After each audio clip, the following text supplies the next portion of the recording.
La base de todo generador eléctrico se encuentra en la ley de Faraday, la cual nos dice que en un circuito cerrado se va a inducir un voltaje que será proporcional a la rapidez con que cambie el flujo magnético. Aquí tenemos un circuito cerrado en forma de bobina. Hemos conectado la bobina al multímetro para checar el voltaje que se produce. Y bueno, vamos a utilizar un imán para verificar la ley de Faraday. Es muy importante que la ley de Faraday nos dice que el voltaje que se va a producir acá es proporcional a la rapidez con que cambia el flujo de campo magnético. Flujo nos da una idea de movimiento. Cuando nosotros movemos el imán a través de la bobina, podemos ver cómo se genera un voltaje. Alrededor del imán hay un campo magnético que todo el tiempo se encuentra alrededor del mismo. Pero este campo magnético es estático. Para que la ley de Faraday surta efecto, el campo magnético tiene que moverse para que haya un flujo que atraviese la bobina. Si nosotros atravesamos el imán, vemos cómo se genera el voltaje, pero si lo dejamos en medio, el voltaje desaparece. El imán tiene a su alrededor el campo está alrededor de la bobina, pero como no hay flujo, tampoco hay inducción de voltaje. Entonces, es importante que haya movimiento, ya sea que el imán se mueva a través de la bobina, o también podemos dejar fijo el imán y que la bobina sea la que se mueva.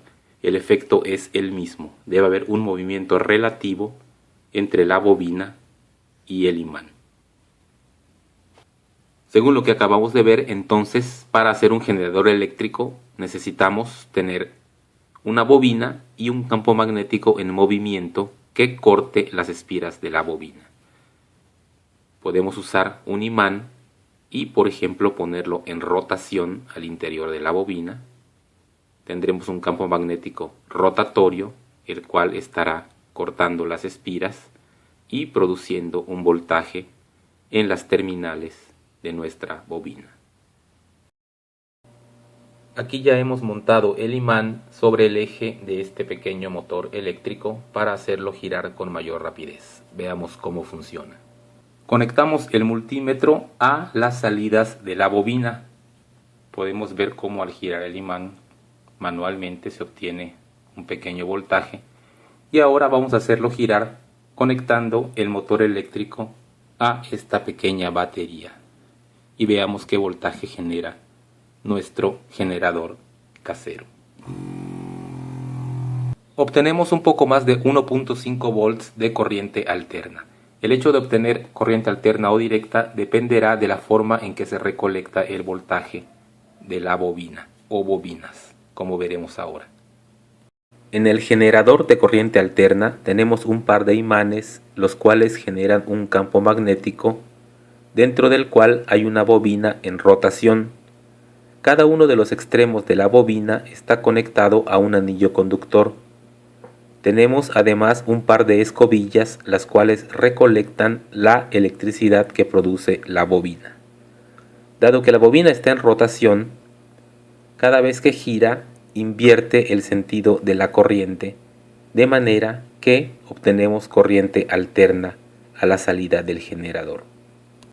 Por su parte, el generador de corriente directa es muy similar al de alterna, pero a diferencia de este, solamente tenemos un anillo colector, el cual está partido por la mitad, de manera que tenemos dos semicírculos. Cuando la bobina gira y se invierte el sentido de la corriente, las escobillas cambian a la otra mitad del anillo colector, con lo cual la corriente también cambia de signo, de manera que siempre vamos a tener la misma polaridad en cada una de las escobillas y obtenemos corriente directa. En nuestro generador casero el imán rota y la bobina está estática, como en el esquema que se muestra. Sin embargo, también es posible tener a los imanes estáticos y lo que rote sea la bobina. Los motores eléctricos de corriente continua, como este pequeño motor, también funcionan como generadores de corriente continua. Vamos a conectar las terminales del motor al multímetro y podremos ver que si lo hacemos girar, producimos un voltaje positivo. Lo estamos haciendo girar en el sentido de las manecillas del reloj. Si giramos en sentido contrario, se produce un voltaje negativo. Ahora vamos a abrir este pequeño motor para mostrar cómo es su construcción interna.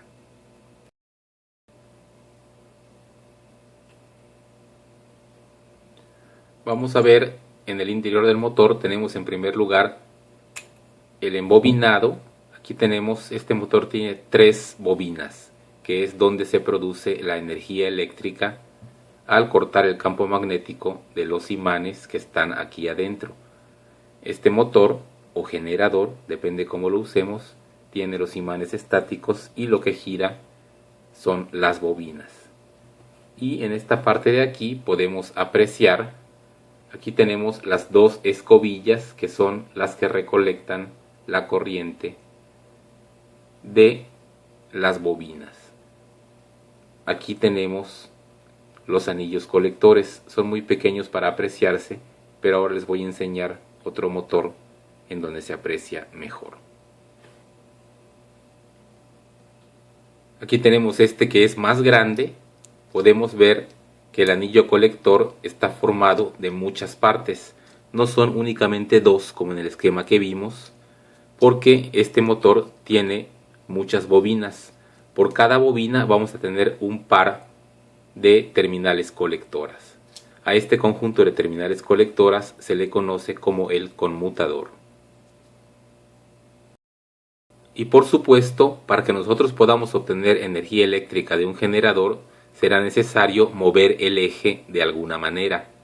Es decir, lo que un generador eléctrico hace es convertir la energía mecánica, que es la que mueve al eje, en energía eléctrica en las terminales del generador.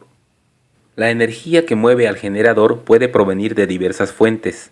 Puede ser la fuerza del viento, como en estos generadores eólicos, o también puede ser la fuerza del agua en estos generadores hidroeléctricos.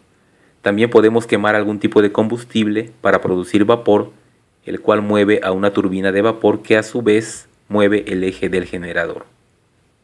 Lo importante aquí es que el generador en realidad no genera energía. La energía no se puede crear de la nada.